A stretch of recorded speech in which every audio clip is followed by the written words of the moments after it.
Kind of like the Lord knows my heart, right? And we use that to make an excuse sometimes for the mess we're doing. We use it to make an excuse for the sin that we're doing. So it was like a slogan. And but if you notice that,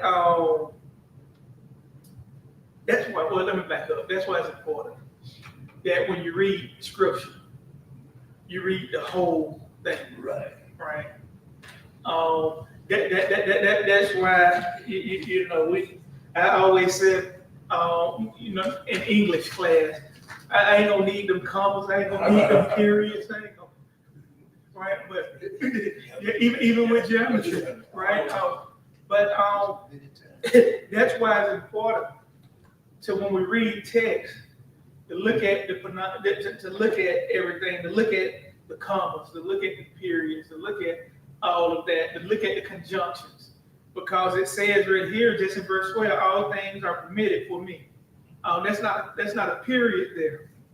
That's a comma. But not only that, there's a but there.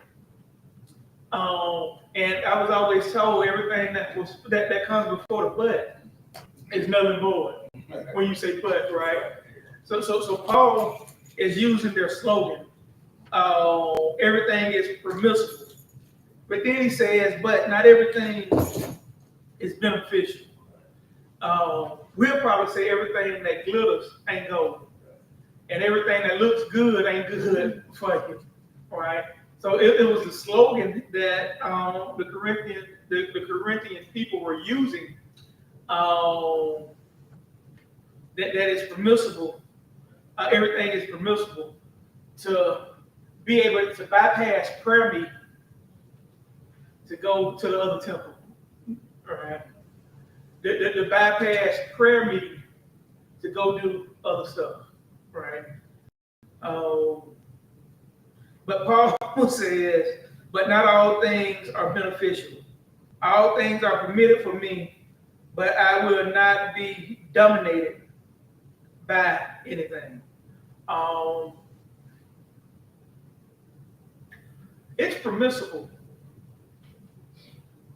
to be on Facebook, Instagram,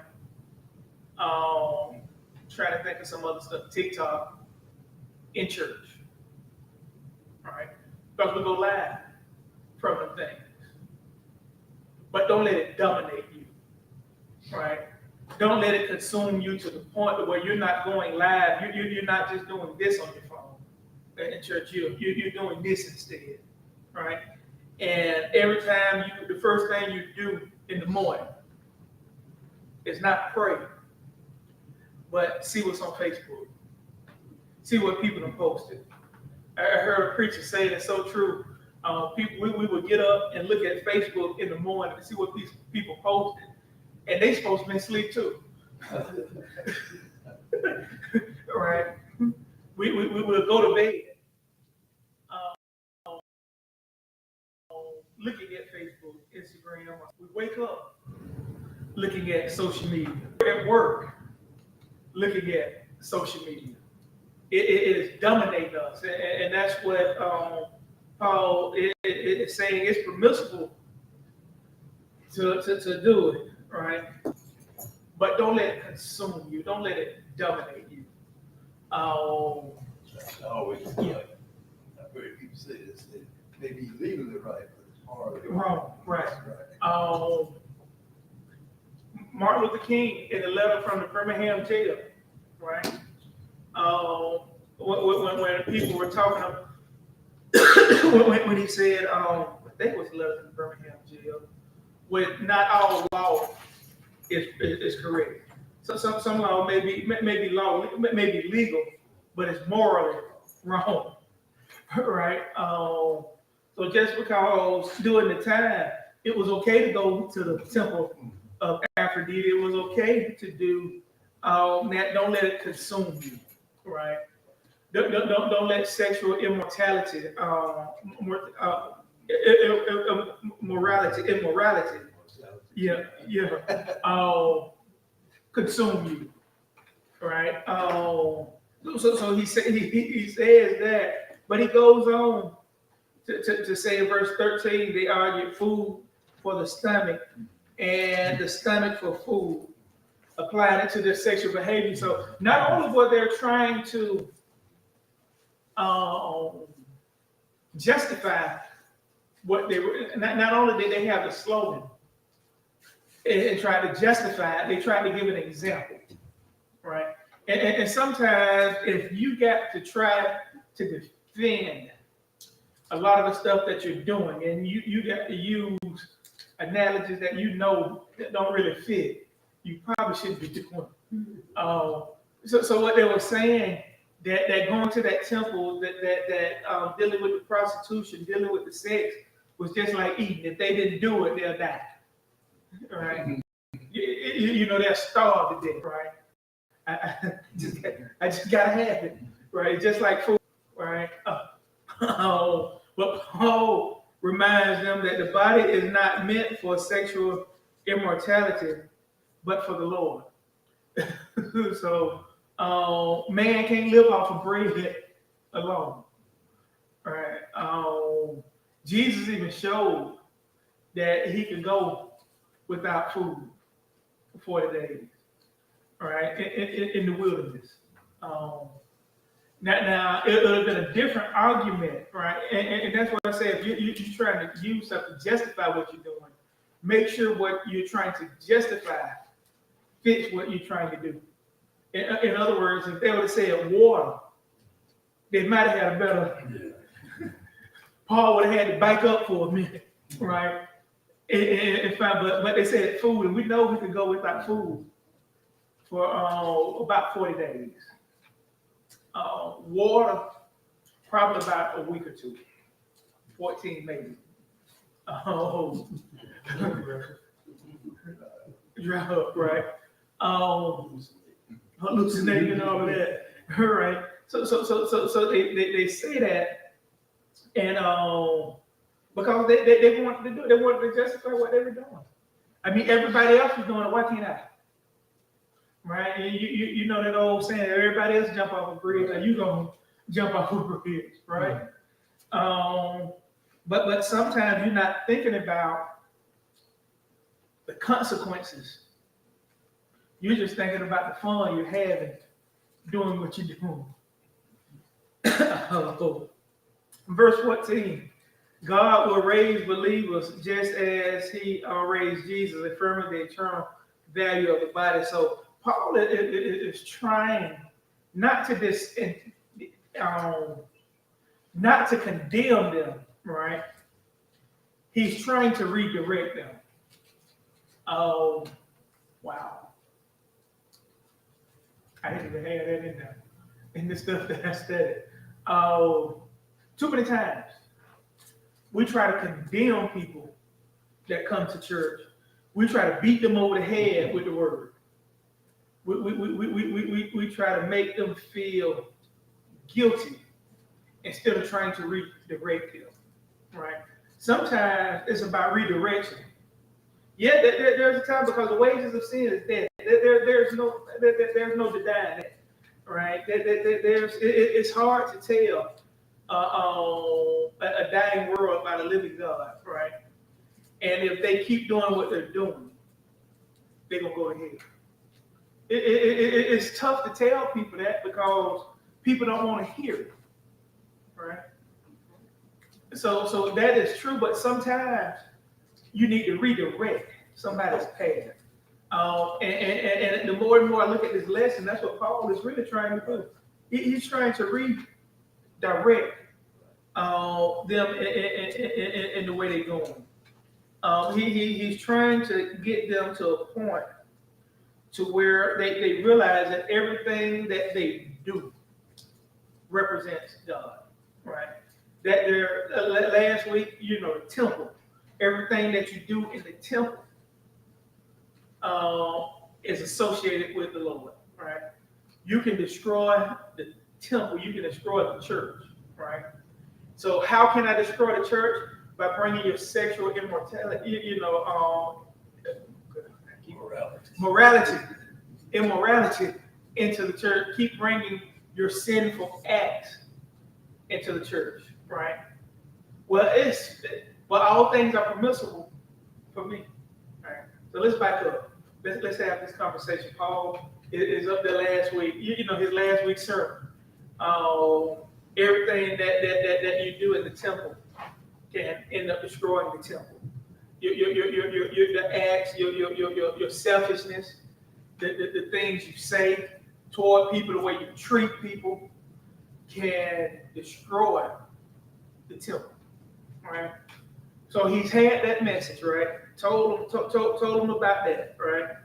So now somebody has come up to him and said, "Well, Paul, well, Pastor, Paul, Apostle, I ain't doing anything to hurt the temple. I come in and don't say nothing. I just do, I just come in and don't do nothing to nobody else." And Paul says, "Well, what did I see you last week? This morning, coming from across the street from the club into the church? Oh, that's permissible. That ain't breaking no law. That's legal. The Roman law says I could do that." Now Paul is saying, well, okay, just because it's permissible, don't mean it's beneficial. Well, I understand that, but it's just like food. I got to have food too, right? So it's just like that. But watch this, all food ain't good for you. All food ain't beneficial for you either. And so the argument continues. So Paul said, well, let me just break this down to you. Since you think it's permissible, since you want to contribute it to food, and you don't think your body is a temple, can I tell you? God made your body. Christ redeemed your body. So your body is a temple, just like that building is a temple. And everything you do to your body, you're destroying God's temple. So you have to make sure you treat your body as a living sacrifice. And I know he didn't say it in this verse, right? But you got to make sure you're doing what you're supposed to do with your body. Your body belongs to God because he made you and redeemed you. Therefore, anything you do with your body, eating, drinking, working, resting, speaking, moving, should honor him. Should honor him. So it not only applies to sexual mortality, substance abuse, physical health, self-care, what we watch, what we listen to, how we treat others physically, and any use of the body that can glorify or dishonor God. So can you imagine? Because this is during Corinth, a thriving city, a port city that sailors, a port city that merchants, a port city that travelers came to. And it was advertised, the temple of Aphrodite was advertised. It wasn't like it was, Rome, because they had hundreds of slave women. And probably, and I think the Bible says even men, I read somewhere that some men probably was there too. So it was there. And not only that, if you needed a little, a little fix me up there, to some of the drink, some of the smoke, it probably was there, right? And it wasn't illegal. But Paul is trying to show them that just because it's not illegal, that don't make it legal in the sight of Christ. Pagan people. Yeah. They had Jewish people that go to Rome. They take it with the Romans. The Romans had all these different gods. God, right. They would worship all these gods. Just about everything. Right. And one thing I saw in there, it said that the city of Corinth was wealthier than the current city now. No, yeah. It's wealthier than the current city. Yeah, which is modern day, which is modern day Turkey. So back then was more wealthier than it is now. So it had to have some wealth, right? There's people there. Yeah. Mm-hmm. Yeah. I guess millionaires at that time. That I got this, I need to back up. That temple of Aphrodite, Aphrodite. Oh, Aphrodite is because they were pagan, and I'm glad Brother Monette brought that up. The people thought they were justified and honoring the goddess and ensured prosperity with the acts of sex that they were doing, right? So they were doing it to honor a pagan god, but not only that, to be able to ensure prosperity. We have to be careful, right? When we try to take pagan stuff and bring it into the church. Paul is saying, and that's what it sums up. I'm maybe getting ahead of myself. Paul is saying, don't bring that mess in here. All right. Don't bring your pagan traditions. But what do? Try to bring our pagan traditions in the church. And Paul say, even though it's, I'm trying to think, okay, let me do this. This is a good, even though it's okay to buy pay-per-view, watch fights, right, and have parties, it's still not right to have it on the lawn of the White House. Right? Even though they have wrestling in Madison Square Garden, they had wrestling in the Giant Stadium, they had wrestling all the way in London, they've had it at outdoor events. That don't mean it's right to set up a ring on the White House lawn to do, right? You know, when I was reading this, I thought about that fast because I was saying, our body is a temple. You know, we have all these fights. What you call that? Wrestling where they almost kill each other. They stop. Is that destroying the body, or is that a proper way to use the temple? Boxing, fighting. We do some sports, you know, hockey, they beat up each other.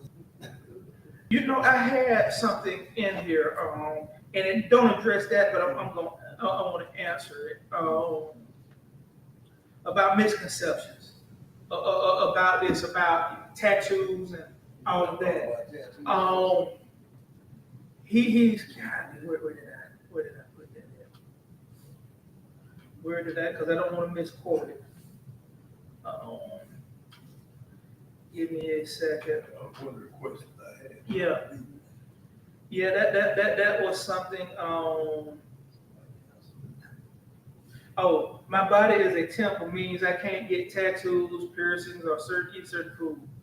Paul's primary context is sexual, immortality, immorality. I keep saying that. Not dietary laws or body art. While the principle of honoring God with our bodies applies broadly, this passage is not a proof text for banning tattoos or piercings. So it's not a proof text. This one is This not. one. Yeah, this one is not. Paul talked about Yeah.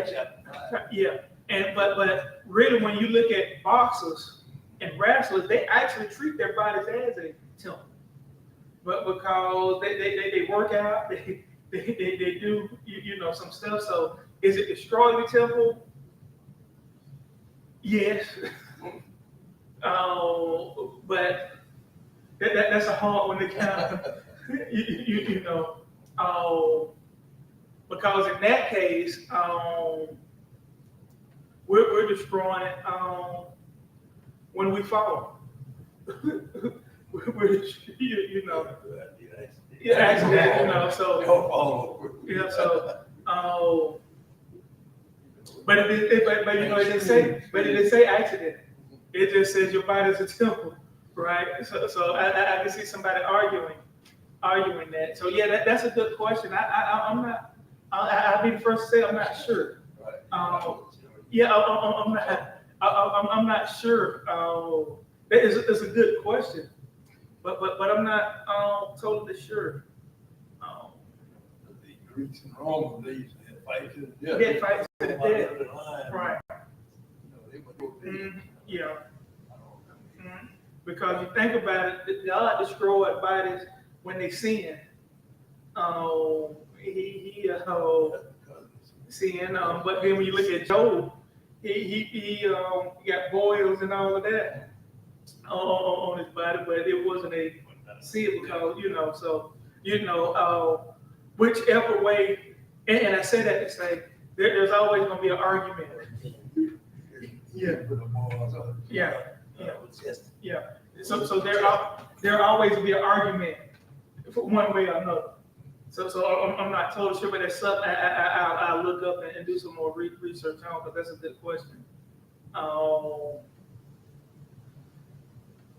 But because in here, Paul's temple reference is about holiness, purity, Right, yes. and God's ownership, especially avoiding sexual sin that deflates the temple. So yeah, it is a form of boxing, and fighting is a form of hurting, abuse to the body for personal gain, for prosperity, right? And entertainment. So yeah, so that is a good question.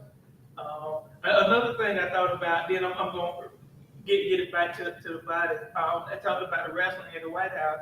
That is just like allowing a rap concert in the church, right? With the explicit lyrics, with them running all up and down, the chancellor rail and all that, like they do at a concert. It's fine on stage at a civic center. It's fine on stage outside. But that don't mean it's fine in the church, right? So when you look at your body, it ain't nothing wrong with listening to the music. It ain't nothing wrong but when you start partaking in the listening, and it starts to destroy your body, and maybe that's the answer. When it starts to destroy your body, it's destroying your temple, and you're doing it for personal gain, then there's a problem.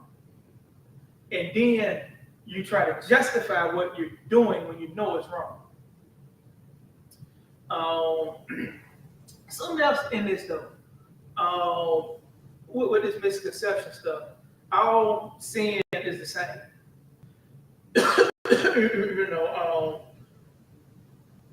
While sin separates us from God, Paul says sexual sin is unique because it's against one's own body and involves a spiritual union with another person. We maybe get to the answer in some roundabout way. We just keep reading and talking though. Sin is sin. But this is different because it's against the body and you're doing it with someone else. Remember, when you look at it down through the years, when you look at Samson, right? Well, I actually go back Solomon. Solomon may be a better because what Samson married, Samson and Delilah. She was of God. She worshipped pagan religion and kept at Samson to the point that he revealed what his power source his strength was in his hair.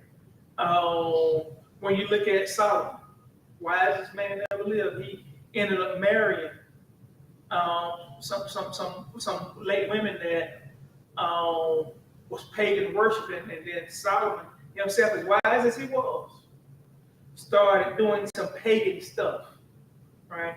So you got to be careful when you deal with people that don't follow Christ, right? It's bad enough another story for another day dealing with people that claim they follow Christ. That's a different story, right?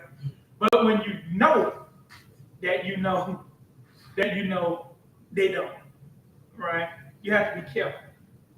Because if you don't, you'll end up allowing them to affect you instead of you affecting. Well, you allow them to affect you instead of you affecting them.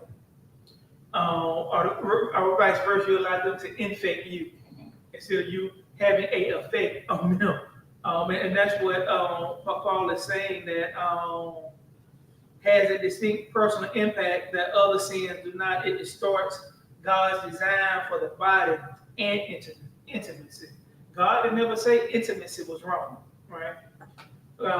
He said be fruitful and multiply, right? He even told Jeremiah to tell when Jeremiah bought that land, to tell the people, well, was it Jeremiah? Yeah. He even told them, no, what was that? Yeah. When the people of Israel went into bondage, and he told them they was going to be there for a while. He told them to marry and have children, right? He never said don't be intimate, right? But don't take the intimacy and misuse it. Don't take that sacred act and make it useless and worthless. That's just like the word love. Love back in the day meant something. People didn't say I love you until they meant it, right? And men struggle to say it, right? But now they are said to get to the sexual act. Now they are said, yeah, they love okay, right? They use it to get what they want, right? And then we bring that and bring it into the church, and we use love in the church to get what we want. Pastor, you know I love you. You know I ain't got nothing but love for you. Love you, man. Can we do this? Can we do that? All right. Brother Eddie, you know I love you. You know I like, can I use the senior citizen beautiful? No. You can use it for a small fee. Right? We got to be careful. All right. This passage is not only about sex.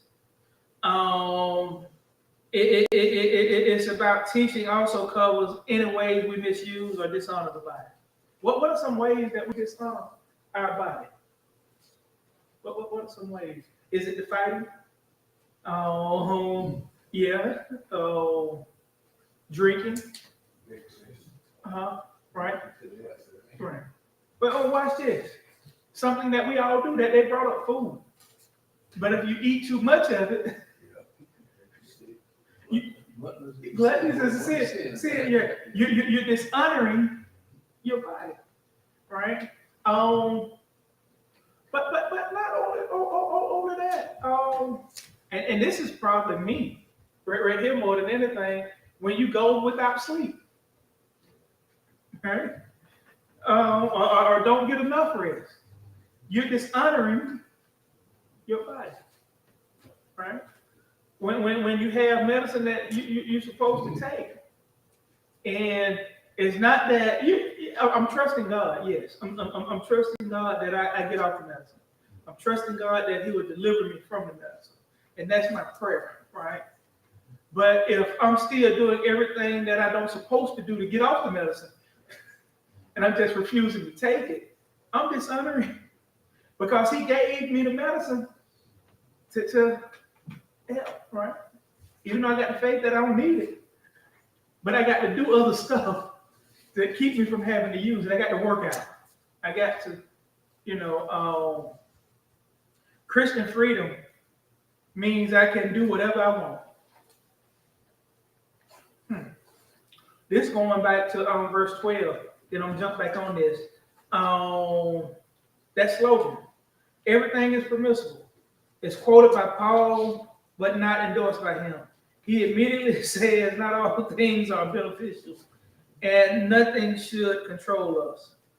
True Christian freedom is the ability to live under God's authority without being enslaved to sin, self, or cultural pressure.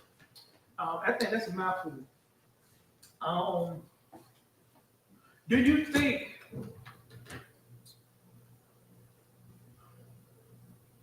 we are free in Christ?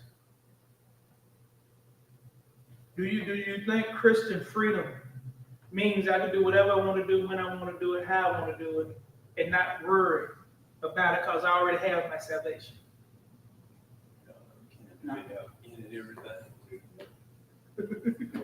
Free will to do it. You got free will. Yeah, Right. you can't do it. But you can't do everything. Right.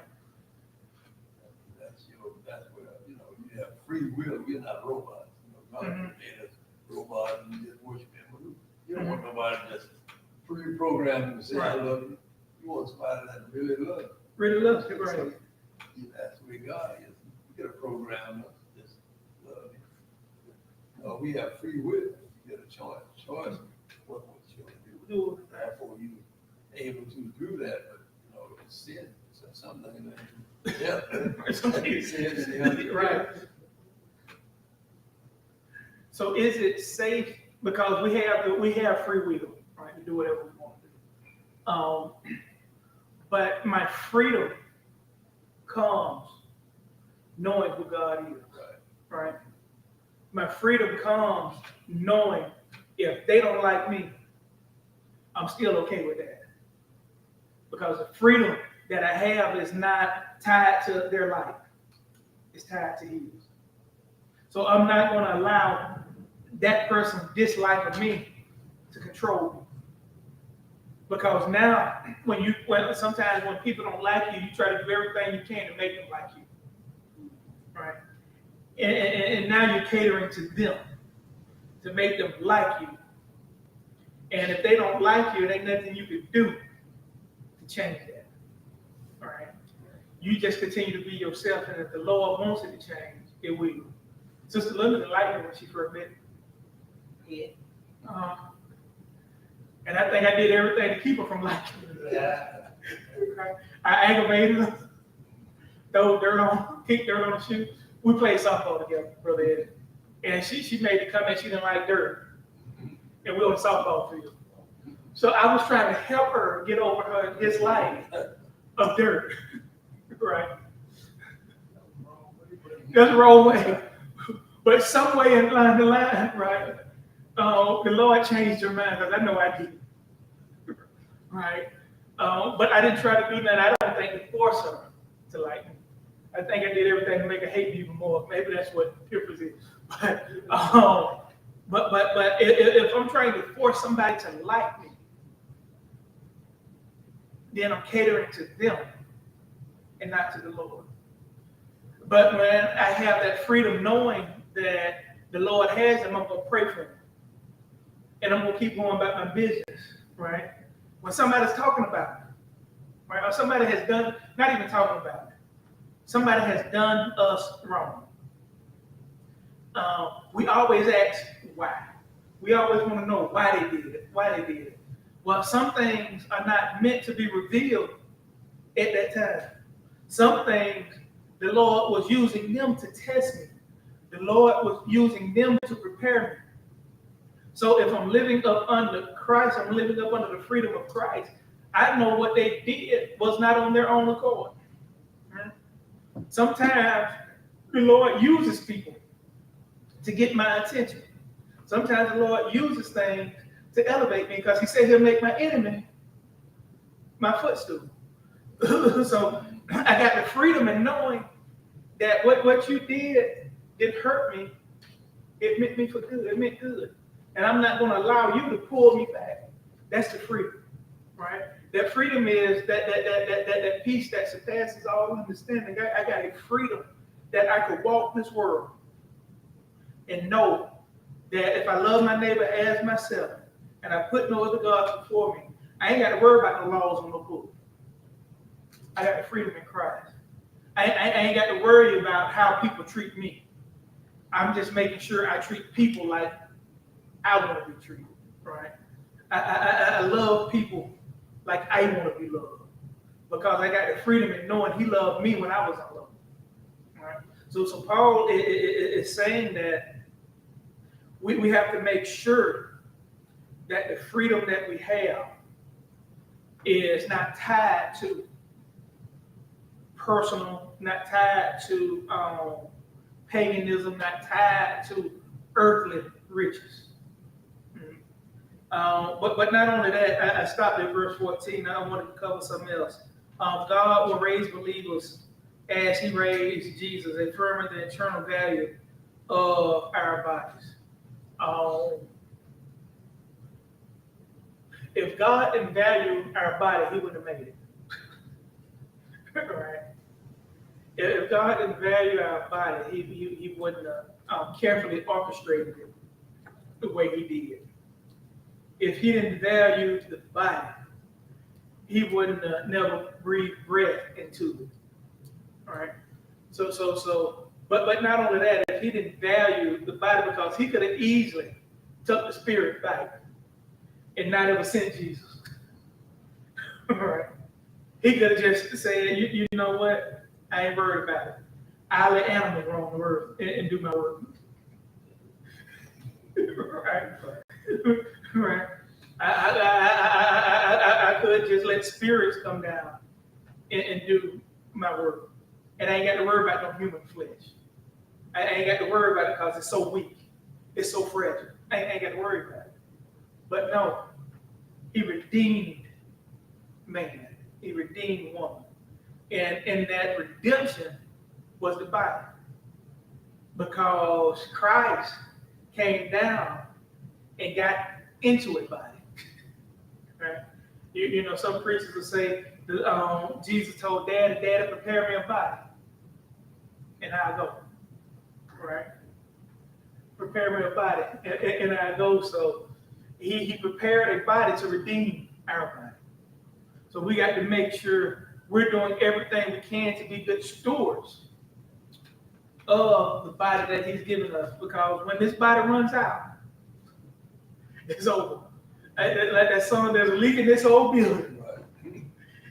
And my soul has got to move to a building not made by man's hand. No matter how, and watch this, no matter how good we treat our bodies, right? It's still fading away. But we want to make sure it's not fading as fast as it should be, right? It's just like that faucet or a pipe that's got that slow leak. You want to make sure you're doing everything you can to keep it from busting, to keep it from keep it from getting worse, right? So you treat it, right? Sure, even the longest alive, right? Last Sunday, the guy was at Seinfeld, 99 years old. Mm-hmm. Never would have known. Never would have known. Me and Sister London, and I don't know if she remember how old this guy was. We were at a planning meeting, AME planning meeting, and he preached. I mean, when I say he preached, Brother Eddie, he preached like he was in his 20s or 30s. And I think he was, what, 70 or 80? Like that? I think it's still like 85, 86. And it wasn't no, you know, I mean, it wasn't, he didn't just stay there. He ran up and down.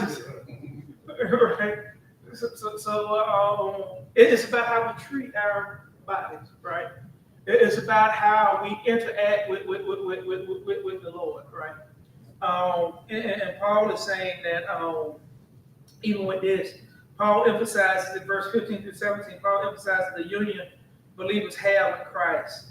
Of course, sex is a sin that unites a believer with another in a way that violates their union with Christ. So if you, and Paul was saying, when you go over there to that temple and you're dealing with the prostitution and you're dealing with the paganism, you're uniting yourself with that paganism. And I'm just, and it makes me wonder, what do we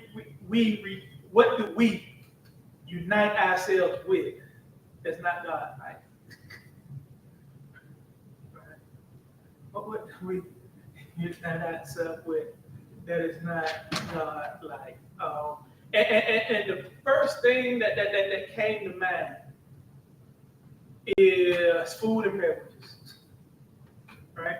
Not that it's not wrong, you know, but when you're doing in excess, right? When we're doing in excess, because that's what they were doing. It was a one-time thing, Brother Ed. If it was just a couple times, do you think Paul would have had to write about it? Right. He had already written to them. Yeah. Talked to him about a lot of things. Yeah. This time, Yeah. he's talking about the Bible.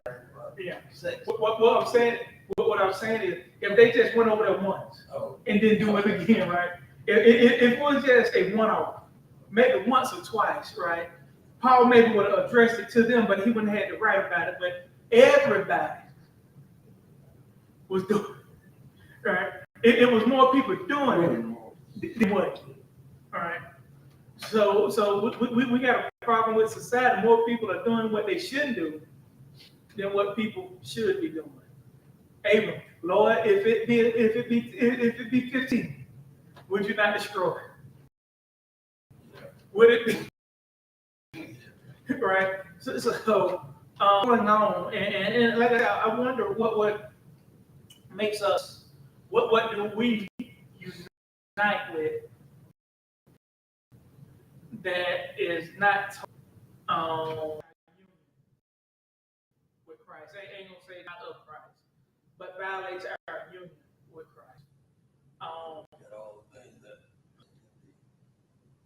And the thou should not steal. Well, right. You steal. Thou should not commit adultery. Thou should not covet thy neighbor's wife, covet thy neighbor. Yeah, honor thy father and mother. That the days will be long. Keep the Sabbath and keep it holy. Yeah. So there's a whole lot of other stuff, right? Thou shalt put no other gods before me. I see a little blue pill of the cell phone. I'm seeing a lot of people. I'm seeing a lot of people. It already They want to keep running, you know. Lord, fix it where you don't. You can't run them. You got to stop. All right. Mine is the second thing to do. So I mean, and that cell phone. I ain't gonna talk about that cell phone. Because it gives us so much access. Right, exactly. Right. It gives us so much access. Private access. That access pulls us from the union of Christ. Right. It says that in this last It says in it, yeah. Last part of it, talking about the children. Using how they have opportunities to look on cell phones. Right. Look at things and see things that grown people, you know, that only grown people do. Right. See. Now they're seeing. That they say little kids are seeing. They know. Yeah, they don't know cell phones. They learn a whole lot. They learn a whole lot of stuff. Cell phones is teaching 5 and 6-year-olds about sex, right? And it don't necessarily have to be pornography.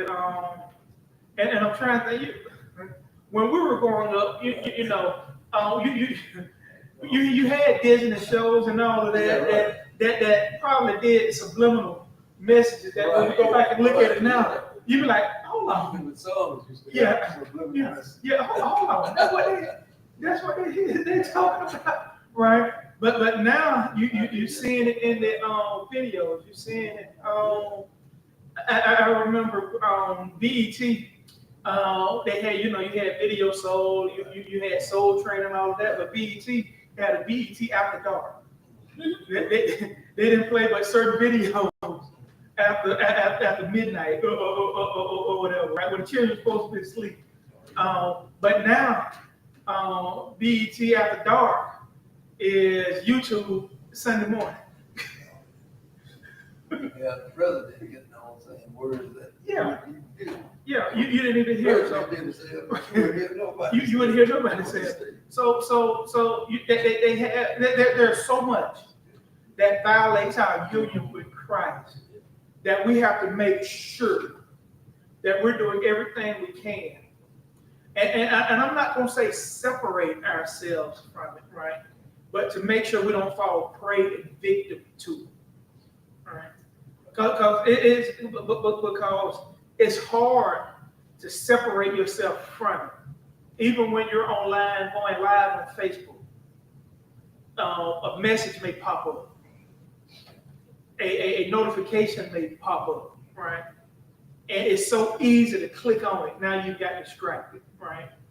You can't allow that. You got to have some self-control to keep you from that, even if you're watching YouTube, right? And unless you have I have a paid subscription to YouTube. So I don't get, when I'm doing music and all of that, I don't get advertisements, right? Because you could be listening to church music and I'm trying to see how I see how I can say this and be still be, and you get a commercial about erectile dysfunction, and you listen to the church music, right? And now you done clicked on it, right? And now you somewhere you shouldn't be, right? So I can't say we got to learn how to separate ourselves from it, because the only way you separate yourself from it is you got to put down your phone altogether. The only way you can separate yourself from it. Falling, boy, this man has a wallet. Yeah, right, right. Right, you right. Slip and fall in. Just get on up. Yeah, just keep going. So you got to have some type of restraint, right? These folks in Paul times trying to tie it back, they didn't have no restraint, right? They didn't have they fell victim to it, and when they fell victim to it, they tried to use what the Lord knows my heart, right? They tried to use, well, he ain't done with me yet, right? They tried to use stuff to justify the actions that they were doing, right? And last two things, and I'm going to close out. Verse 18, flee sexual immorality. I keep saying that, and I wrote it the same way. Not debate with it.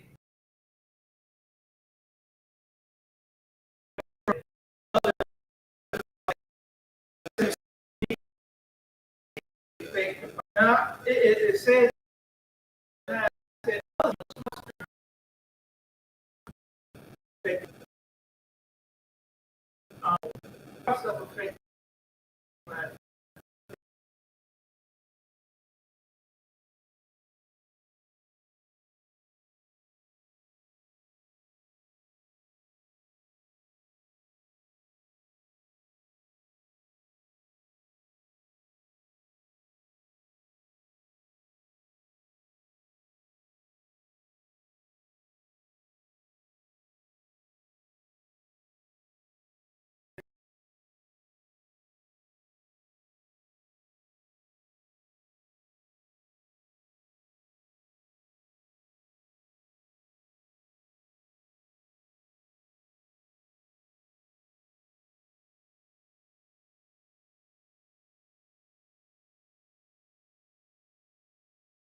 act of enslave us, use that enslave behaviors that enslave us is an act of worship. So making sure we don't worship the wrong person, making sure we don't allow sin to enslave us and we worshiping that sin.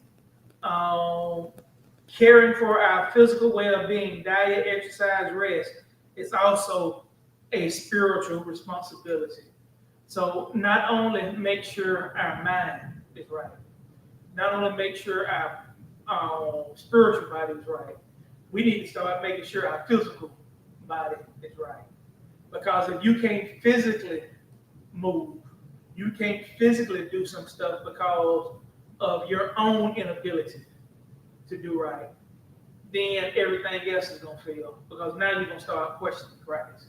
Now you're going to start wondering if he's really healing you, if he's really saving you. So let's just make sure for the rest of this year, we're concentrating on mind, body, and soul. It's back into the hands of God. Amen. Goodness. Feel put down 10. Yeah. Me and Sister Linda 10 and 10. Okay. Gotcha. Ready. What? Superintendent, you got there in your church school Bible discovery hour, date 10 August 2025, class number 1, teacher Reverend Christopher Jordan. Students joined today, none, visitors none. Total present 4, total contributions $40. Bishop Marvin C. Sanders presiding, Craig A. Reverend Tansy Moss, second presiding, Elder Reverend Principal T. George, Pastor Brother Clarence Burnett, Superintendent Brother Eddie Fields, Assistant Superintendent. Bible verse, do you not know that your body is a temple of the Holy Spirit within you, which you have from God, and that you are not your own? 1 Corinthians chapter 19 verse. Man, thank you. Anything you want to add, brother?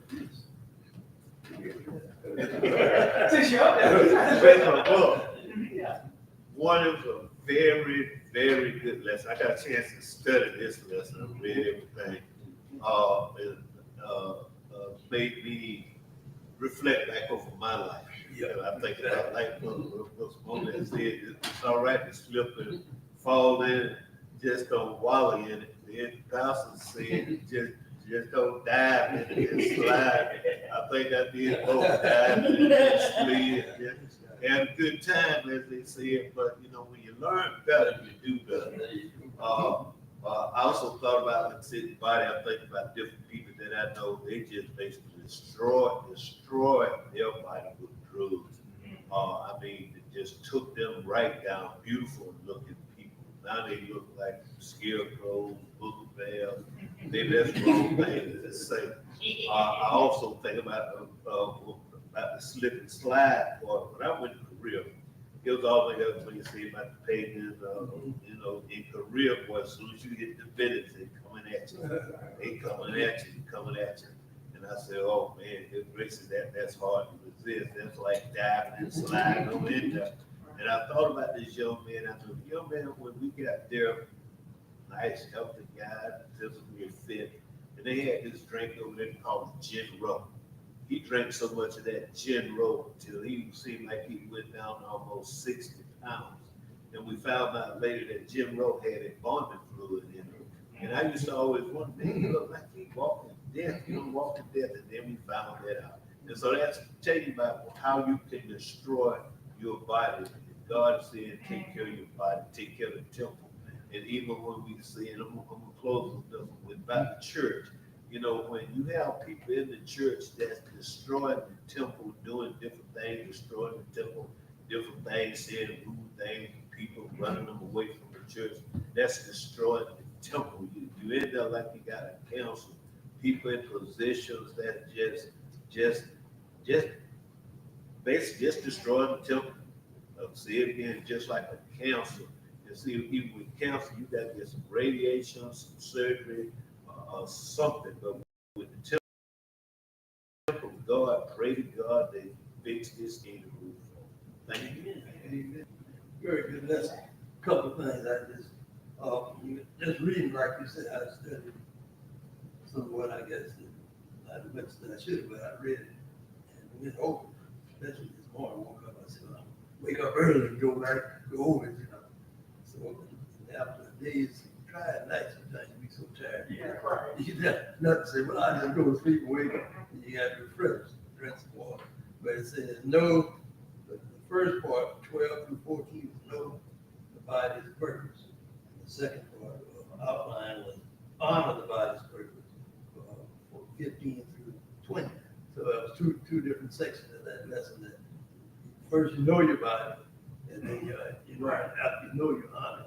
And I was saying, I wish I had this lesson 40, 50 years ago. I mean, I had really understood it. I probably listened to it, but didn't know what it was saying. Because you know, when you know better, you do better. Right. I'm probably glad I didn't have it back then. Yeah, right. I'm glad you did that. I know that ain't no excuse. That's no excuse. At least I can claim it. Right. Playing leader. You know. When you know better, you do better. But yeah, this lesson, I mean, it talks, and that's why I played it, because the first part of that, Yeah, you know, it goes right into it. Right. And when I listened to it, I said, you know, this, the way the guy was reading, and you put emphasis on each verse. And when you listen to that verse, each one of those verses, they have meaning. And in the lesson in the book, it goes into talking about things that happen today.